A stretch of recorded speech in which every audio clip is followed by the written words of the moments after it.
नमस्कार, मी GST consultant Prakash Patil. आज आपण डिस्कस करणार आहोत GST on cooperative housing societies. मित्रांनो, आपण ज्या सोसायटीमध्ये राहतो त्या सोसायटीमध्ये आपल्याला जीएसटी ऍप्लिकेबल आहे की नाही हे आपल्याला आज जाणून घ्यायचं आहे।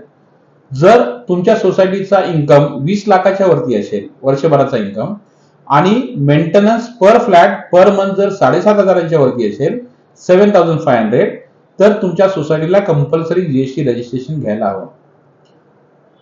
आणि जीएसटी साठी जे जे काही कंप्लायन्सेस करायचे आहेत ते सगळे कंप्लायन्सेस सोसायटीला करायला लागतील। जसं की इनपुट टॅक्स क्रेडिट घ्यायचं आहे, जीएसटी लायबिलिटी पेमेंट करायची आहे, मंथली रिटर्न्स फाईल करायचे आहेत, हे सगळे कंप्लायन्सेस तुमच्या सोसायटीला करावे लागतील। सोसायटी संबंधित जीएसटी बद्दल तुम्हाला काहीही माहिती हवी असेल तर खाली दिलेल्या नंबरवरती तुम्ही आम्हाला कधीही संपर्क साधू शकता। नमस्कार, मी परत एकदा तुमचा मित्र प्रकाश पाटील, जीएसटीचा